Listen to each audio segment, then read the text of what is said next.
Hey guys, Block Squad 1000 here, and welcome back to some more Dark Souls. In the last episode, we got started on our long, grueling journey in the land of Lordran, and we were told by Oscar of Astora that we had to make our way to Lordran to ring the two bells of awakening. Actually, no, technically he told us that we had to ring one, then we found out later on there are two, so yay. Then we made our way through the Undead Burg, and we killed the Tauros demon. So I'm gonna go ahead and level up because I have lots and lots and lots of souls at this point. So let's go ahead and do that. I got 5,000 from killing the Tauros demon. So let's go ahead and level up. Let's think. What should I level up? Let's think. I wanna. Yeah, I want to do a strength build, so I'm gonna focus mostly on strength. I'm gonna do attunement and endurance. And yeah, I'll just do these 5 stats. I consider them to be the most important, besides vitality. I just didn't have enough souls to actually increase vitality. But early game, I actually don't really consider vitality as important as it is late game. Now, about the dragon on the bridge, actually, believe it or not, it's not even a dragon, it's a drake, which is a close relative of the dragons. Because obviously you heard at the beginning of the game that Gwyn killed most of the dragons, and there's only a few dragons actually left in the world. So that one's actually a drake, or a wyvern, I guess. I don't really know. There's tons of different types of dragons. Anyway, so I wanted to equip my bow right there, so I can actually shoot it down. There it is on the bridge, of course. I'm gonna try to bait it into doing its fire breath attacks so that I can. Okay, I run into the. No, oh god! Oh, no! Come on! Damn it! Yeah, of course that. Of course that little soldier had to stab me, and then it staggered me, so I didn't get back to safety. Of course. Well, I guess that's our second death of the Let's Play. Fun. Alright, so at least we have the shortcut, so not much of a run up back to where we died. What I was trying to do is I was trying to bait it into doing the fire breath attack so that I could actually just run, like, I could basically get it to kill all the enemies on the bridge, and then I could focus it with it on its own. Because those enemies on the bridge are part of what makes it so annoying dealing with that thing.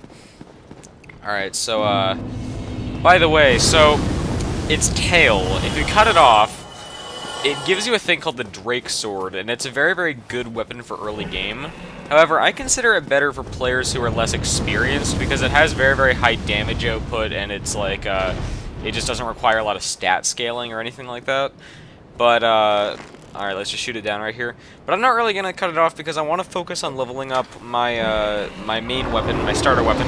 I'm going to choose a much better weapon later on, but I want to focus on having this in the meantime, just because I'm actually kind of pleased with it at the moment. It works pretty well. But yeah, the Drake Sword is definitely there for people who want it. Anyway, so here we are inside the Undead Parish. A dragon is charging towards us, jeez. And it just magically vanishes, like... It's kind of cool how, like, when you rest the bonfire, there's, like, the whole weird flashy effect, and then all of a sudden everything just reverts back to normal. It's sort of cool. So let's try to get these items right here, because I sometimes... Obviously, I want to get as many... Oh my god, he healed. That's right, I forgot to mention, enemies are able to heal. They have their own Estus, and oh my god, are you serious? I got way too greedy there. If it wasn't apparent enough, I have a greed issue in these games. I do tend to get way too greedy when I shouldn't, and that might just be because I've actually played a lot of Bloodborne lately. I mean, Bloodborne has a much faster combat style, and it's much easier to stagger enemies. It's sort of... It's more, because obviously Bloodborne's more about just like taking control of the battle yourself, rather than waiting for good opportunities to strike and stuff like that. So I'm used to the way that it works in that game, where it's just like you can just attack at whenever you want. But this game is obviously more about defense than anything. Okay, I made the same mistake. I have a feeling it's going to be happening quite a bit. Alright, whoa, we got lots of drops. We got some Titanite shards. Those are certainly useful. I haven't explained what they do yet. Oh, Claymore. That's nice. And solve a nameless soldier. Okay. Pretty good items right there. Now let's rest again to make back the little bit of damage that we took. And now we are actually going to take a... Oh wait, no, we should level up. That's right. Okay, so... Alright, so... Attunement, sure. Attunement's definitely an important stat. It's important to focus on that. Anyways, so in here, this is the Sunlight Altar. This right here, you remember Solaire from last episode? Of course you do, Solaire's awesome. This is the altar that he comes to pray at, and this is because he's a warrior of sunlight, obviously. So that's where he goes. What does this say? Praise the sun! Of course. Praise the sun is like, it's an iconic pose from this game, obviously. Most people who haven't even played Dark Souls know what, Oh yeah, by the way, gestures. I should point these out. Gestures basically...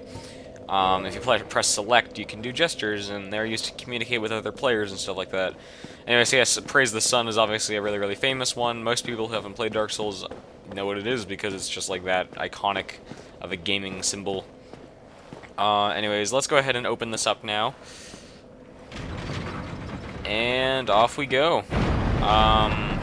Okay, next area. This area is where difficulty sort of starts to ramp up quite a bit, but it's still nowhere near as hard as some of the later areas. It's definitely a beginner area. Like, I'm gonna go this way because I want to show something off. Remember back in the Undead Burg we saw, I showed you that really, really tough enemy. I didn't actually show it, I just showed the location of it. I didn't actually provoke it or anything. I guess I'm just gonna show you what the enemy looks like. This is a Black Knight, and... Wait, whoa! Okay, he has a great sword. He has a long sword or whatever. Okay, I didn't... Oh, no! Oh! I thought he had a straight sword or something, because they're easier to parry, and I was going to try to take it down, but he has a long sword, so... Or maybe it's a great sword. I don't know a lot about swords and stuff, but that is very unfortunate. Wow. I wish that didn't happen. Oh boy, another death for the death counter. Okay, but yeah, that dude... He's a Black Knight, and remember at the beginning of the game when we saw the cutscene, we heard about Gwyn. He was the he was like one of the lords who took down the dragons. Well, his oh my God, can I stop screwing this up? Anyways, so Gwyn, the Black Knights are his followers. I mean, they used to be Silver Knights, but their armor got burnt, so they became Black Knights, and that's kind of cool. Nice little bit of lore there. I mean, Dark Souls is known for having some really, really cool lore, in case you didn't know. I mean, chances are you already know. I mean, most of you who watch this have probably already played Dark Souls. I don't know why I keep assuming that you haven't. I mean, I don't know if you've played it or not. I shouldn't assume anything. But yeah, so Dark Souls has some pretty cool lore, and it's very deeply rooted, so it's like, it doesn't really tell you the lore. I'm gonna take out these archers first because they're more annoying than dealing with a melee character. Or a melee enemy, not a character. This isn't PvP. But yeah, so... yeah, the lore is very deeply rooted, so it's mostly told through stuff like flavor text and item descriptions and stuff like that. And it's also told through, like, very, very vague, like, interactions with NPCs and stuff. It's very deeply rooted, and I love it, because this game has a very, very awesome storyline. It's just very, very hard to know, especially for people who don't really pay attention to stuff like that. Oh, Alluring Skulls, these are awesome. I'm gonna show this off right now. You see that pig enemy down there?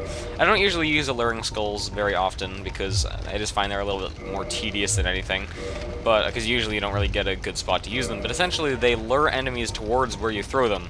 I'm just gonna equip it right here. I'm gonna replace the Soul of the Lost Undead with the Alluring Skull. So anyways, I'm gonna throw it right there in the fire, and that armor-clad pig thing, or boar, not a pig, is gonna walk towards it and burn itself. And come on... Are you serious? Of course, it just walked away. Well, I guess I can show something else now. I'm gonna show you a backstab, and... Oh, I missed it. Alright, backstab. Or a butt stab, I guess, because pigs don't have backs. Anyways, so yeah, this is something that's pretty nice about Dark Souls, backstabs. They're a pretty reliable way to take out enemies efficiently. As long as you go behind an enemy and then you press R1 without having your shield or anything equipped, then you'll do a backstab, and it does tons and tons of damage, and basically it also protects you from taking damage from other enemies for a short period of time as long as the animation is playing. So it's a pretty nice way to, like, start a battle, is to sneak up on an enemy, or like a group of enemies and just backstab one of them. Anyway, so here we have... Whoa, okay, we have a bunch of hollows. Let's go ahead and kill them all. I love killing these guys because they're just, like, so weak. It's literally just like slicing through butter. It's just so satisfying. because they all die in one hit.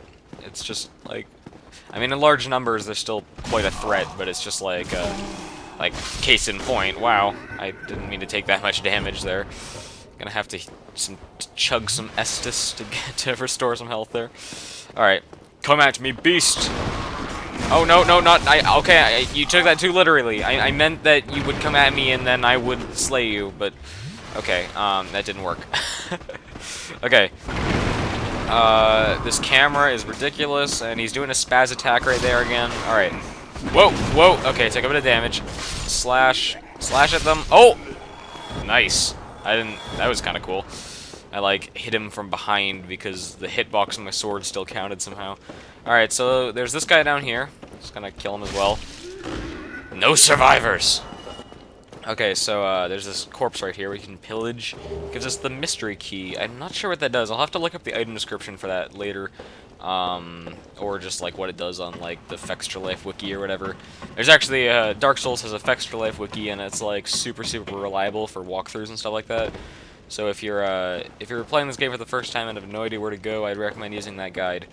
Obviously, I don't ever encourage using guides in Dark Souls games, but trust me, sometimes you'll really need a guide, because these games are super confusing and don't hold your hand in any way whatsoever. And I love the fact that they don't hold your hand. Can I stop falling? Wow. I don't want to waste all this Estus, but, anyways, yeah, I don't ever recommend using guides, unless you really have to. Usually I just use guides when I'm, like, absolutely lost, but I almost never have to use them, to be honest. Anyways, walking across this little barrier. Don't fall off again. Large soul of a lost undead. That's pretty nice. I'm saving those for later on when I really need them. I mean, from what I know, they pretty much like scale depending on what point in the game you're in. So later areas will give you like really good soul of a lost whatever. They'll give you, oh, be wary of danger zone. I mean, the next area isn't very hard, so I don't know why they're calling it a danger zone. But now we are right here. This is above the gate or whatever. We're gonna go this way. And okay. Should I? Okay, there's that enemy right there. I don't think you actually. Do you need to kill him? I don't. Oh my god! I fell for the same mistake I always do. I keep. Oh my god! Can I stop doing that? I always attack when they're about to attack, and then I can't do anything about it. Oh my god. This is ridiculous. Okay. Come on! Can I stop doing that? All right, there goes my last Estus. Let's just take this guy out now. Oh my god! I missed every. Oh my god, this is horrendous. This one little enemy is giving me this much trouble. There we go. You are dead. Now just stay dead. Okay. I'm gonna go this way. I really want to see what's actually around here. Let's peer down that way. Oh yeah, okay, there's that guy. Okay, that guy is a moderately tough enemy. He's not actually hard at all, but he's like, for this point in the game, he's sort of a tough one. Especially depending on like the damage output of your weapons and stuff like that. He can have a lot of health, and he can do a lot of damage. And his patterns are sort of tricky. There's another one down there. I'm gonna save that for next episode because that'll actually be on the way out. Because after this, there's the next objective will take us in that general direction. So I want to do that later. In the meantime, I just want to focus on getting to the bonfire. I know it's the coward's route out, but I don't know. Exploration can wait. I want to make some progress in this episode. Okay, so this guy, I'm gonna try to parry him. Okay, I got a hit in there. Yeah, so parrying L2, you can parry, and it'll stagger an enemy like for quite a while, and then you actually get to do a super strong attack. I screwed up that parry badly. I suck at shield parrying in this game. There's only a few enemies that I'm actually good at parrying in this game, and most of them are in like the mid game and stuff like that. So yeah, okay, excuse me. I'm just gonna run. I'm just gonna run. I don't care anymore. It doesn't matter. It doesn't matter if I have to parry him or not. I just want to get to the bonfire, and I don't want to. We're out of Estus. I don't want to risk anything. It's not worth it. Okay. Well, that was a pretty cool jump right there. I just jumped past both of their sword slashes. So yeah, running.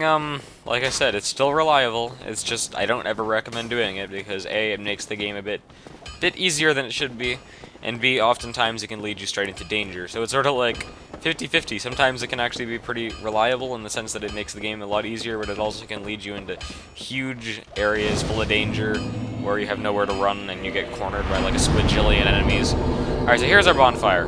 You can hear some hammering downstairs. Let's go and check that out. Investigation time. Okay. What's up, buddy? Well, you must be a new arrival. I'm Andre of Astora. If you require smithing, then speak to me. Okay, first things first, the most important thing, learn the gesture. Hurrah! I'm gonna swap that out later. Now, so this is what, oh wait, no, not modify, reinforce. So this is what Titanite is for. You can actually go to blacksmiths, and you can reinforce your weapon to increase its damage potential.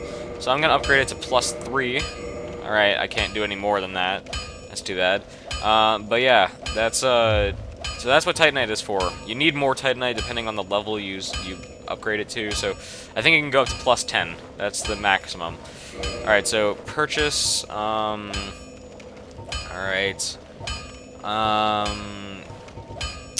What should I... Okay, I really want to buy the weapons smith box, and I also want to buy the repair box. I feel like the repair box is more important, but I don't have enough souls at the moment to buy either, so I guess I'll come back later. Don't get yourself killed. Neither of us want to see you go hollow. Okay, thanks, buddy. Anyway, so yeah, the repair box is a weapon, sorry, not a weapon, an item that I really want to get, because it makes stuff a lot less tedious in this game.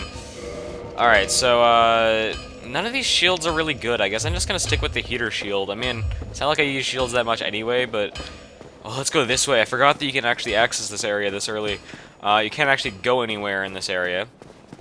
But there is an NPC that you can talk to here who is a fan favorite, to say the least. Let's go ahead and chat with him. Hey, buddy.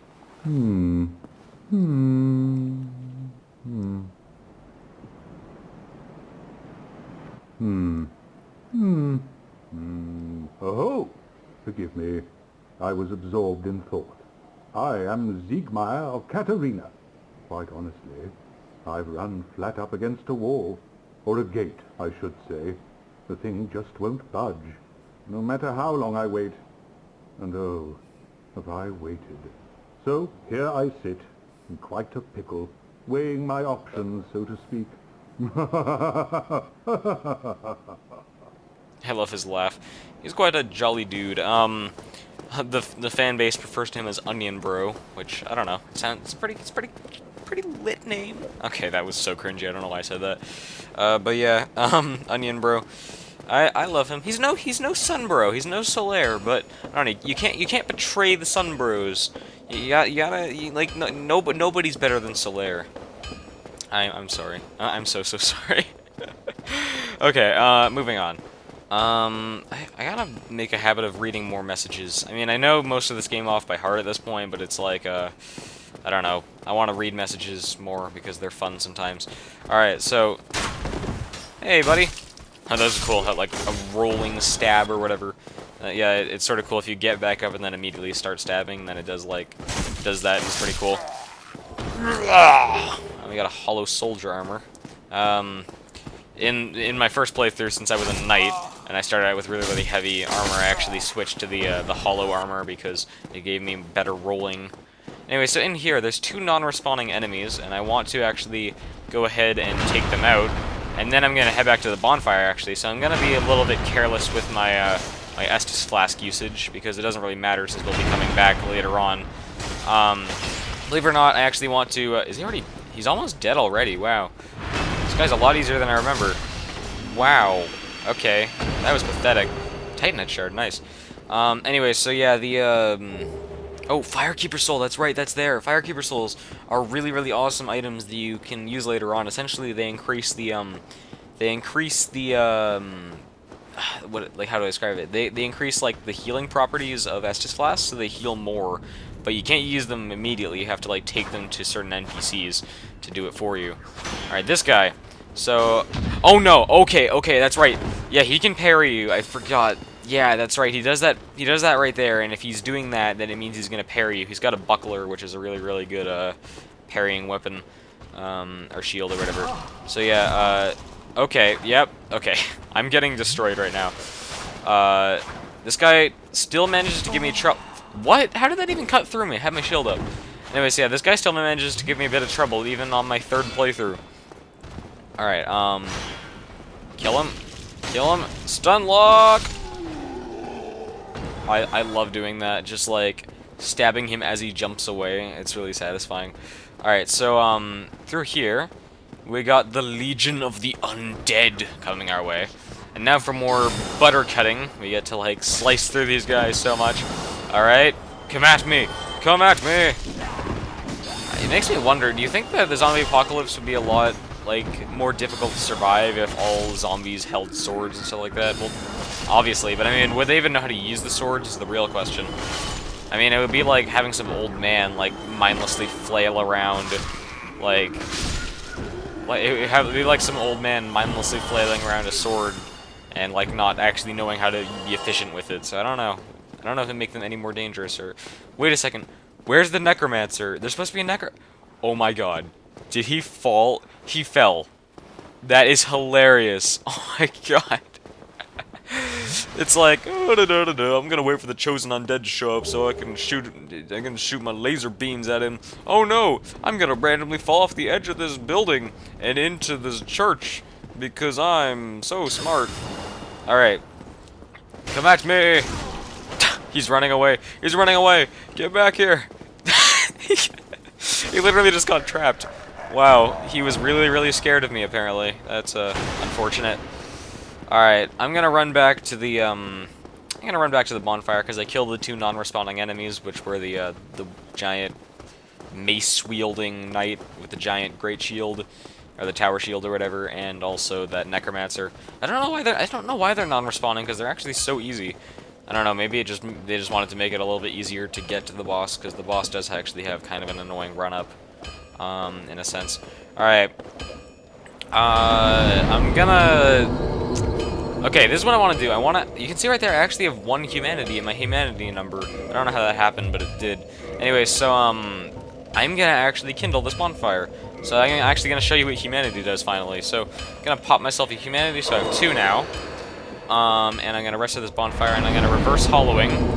So now we no longer look like a zombie, at least until we die next. But on top of that, we also get access to some specific features, which are pretty handy-dandy, to say the least. And now we're going to kindle, and that gives us 10 Estus flasks every time we rested this particular bonfire. So we did a good. We did a good. And right now, I think I'm going to level up as well, because we have some souls. I'm going to level up... Let's think. I'm going to level up Faith, because I want to get into the Warriors of Sunlight, and I need 25 Faith in order to do that, and I want Dexterity. Alright, there we go. Good. Alright, let's go. Let's get to the boss arena. This'll be fun. Because the boss coming up, in my opinion, is a really, really good boss. Probably, I think out of all the early game bosses, it's probably my favorite. Alright, let's go. Keep running real slow. I swear, sometimes the run... Okay, come at me. I swear, sometimes the running in this game feels really, really awkward compared to the other Souls games, because, like, you never seem to run in, like, a straight line. You always seem to have, like, this very floaty feel about yourself, where it's just, like, it just feels like you're just sort of, like, hovering, almost. It's sort of hard to explain. Anyways, we are going to head upstairs, and we'll have to take down that rapier using Elite Knight, or whatever you want to call him. I don't even know what these guys are actually called. Stunlock! Dead. I love imitating their death noises. Alright, now for the Legion of Undead again. I love how they just sort of like step out one at a time. They're like, oh, somebody's here to join the party. Better kill him. Better kill him. Alright, Alright. Oh, 3 for the price of 1. That's nice. Oh, look at that huge glow of just souls entering our bodies. Alright. I seriously love the soul sound effect, just like... Alright. We took a little bit of damage, but that doesn't matter because, I mean, it doesn't matter at all. Alright, we're gonna go that other way after the boss. Let's... Oh no, come on. I need that item. I need that item. My OCD's kicking in, and I feel stupid because I didn't actually check that out before. Alright, let's grab that item. It's probably, if I remember correctly, it is, yes, the large soul of a nameless soldier. I think that's what it said. I clicked it too fast and I couldn't actually see what that said. Anyways, up here. Let's go upstairs. And now for the boss. I'm excited. Are you excited? Because I'm excited. I just said that. I don't need to say that twice. Alright, so, right here, this is Solaire Summon Sign. So this is what the white soap, the white soaps, damn it, I can't say it. Anyway, so you can summon as long as you are in human form. So you can summon NPCs or phantoms, or NPCs or other players. Sorry, I'm recording this really late at night and I'm really disoriented right now. Anyway, so, there's good old Solaire right there. And he's gonna help us take on this boss. So yeah, you can summon NPCs or other players as long as you're in human form and you have the white summon soapstone or whatever it's called. Alright. Onto the roof. Forward. Boss time.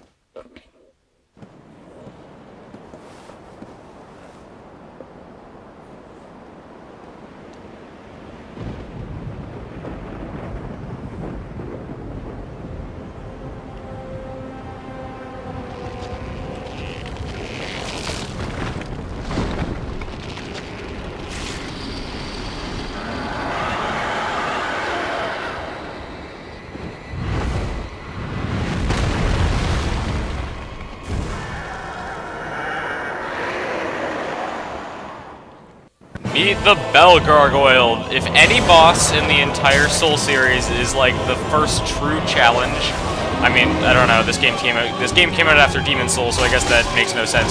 But if in the Dark Souls trilogy, this is like the true first challenge for new players, because this boss is hard for new players. It's not hard for like experienced players, but dang, yeah, I died so many times to this boss the first time. As you can see, there's a second Bell Gargoyle after bringing it down to half health.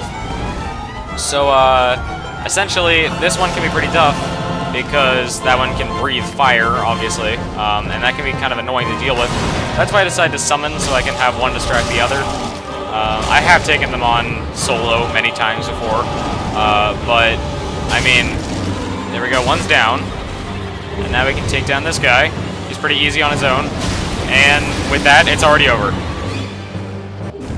Quickest boss fight ever. I didn't even get to talk about the music. I was so like, let me wave. No, he disappeared. I wanted to wave to Solaire. I'm always screwing up in front of my best bud.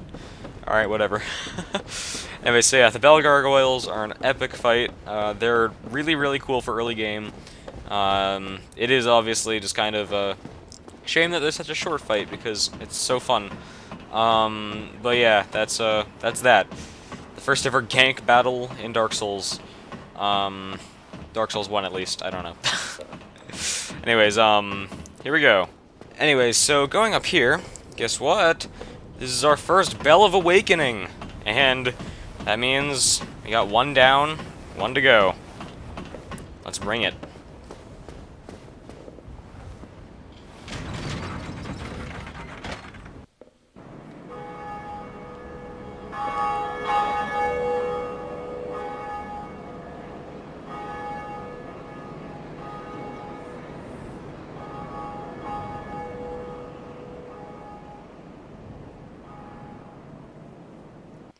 Alright, and that's that. So we've rung the one up in the Undead Parish. Now we gotta ring the one down in Blight Town. Like the guy said, the Lord of Pessimism is actually his name. Anyways, down we go, down the ladder, and then we shall, we'll continue. Wait a second. Oh, this guy. On my first playthrough, I actually missed this guy. I am Oswald of Karim, the Park. Thou appearest to lack faith, yet magnanimous are the gods. Cometh thou to confess, or to accuse? For indeed all sin is my domain. Alright, so, first of all, I think we should definitely learn his gesture right here. Well, what is it? The best gesture ever. And I don't really care about his covenant, so I'm just going to ignore it. It is only human to commit a sin. Shut up, I want to show a gesture. Anyway, so I'm going to go ahead and swap these gestures out because I actually want to show you this one. Because obviously it's a really, really fun one to do. Alright, swap that one. No, I did not mean to do a point.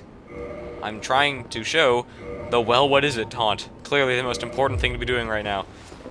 Anyways. Hey, what's up? You want to come wreck me? You better, I don't know.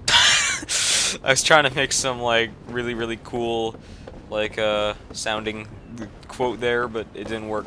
Let's try again. Hey, what's up? You want to come wreck me? Well, you about to get wrecked yourself, so you better think twice, mate. I don't know. Anyways, so, yeah, that taunt is really, really famous for PvP, because people just love to do it, to just screw around with other people. Because they just, it's so risky, yet it's just so fun to do, because, like, you just get up there and you're just like, hey, come at me, I don't care, I'm gonna destroy you. Anyways, now I'm gonna finally show you that other path that we can take, the one that goes this way. I, didn't show you this one before, because I wanted to save my Estus for the boss, but, hey, it's this guy. Come on. I want to try to parry, but I suck at parrying. Like, look at that. I suck so much at parrying. I always click. Okay, okay, that was close enough. But all right, he's doing this. Come on. Okay, I bumped. Wait. Oh no. Wait. What? No. Okay. That was okay. That was weird. I literally bumped into him and I canceled his parry thing. So I thought I could attack him, but then he just immediately went back into it. So I guess never assume things. That is the golden rule of anything in Dark Souls. Alright, Sunlock! Alright, he's gonna jump out of the way like a coward. No! No sippies for you! No sippies! Die and stay dead. Okay. Onward. Let's go ahead and take a left right here, because at the end of this hall is a dead body inside this barrel, and it has everybody's favorite, item. Or, I don't know. I don't think...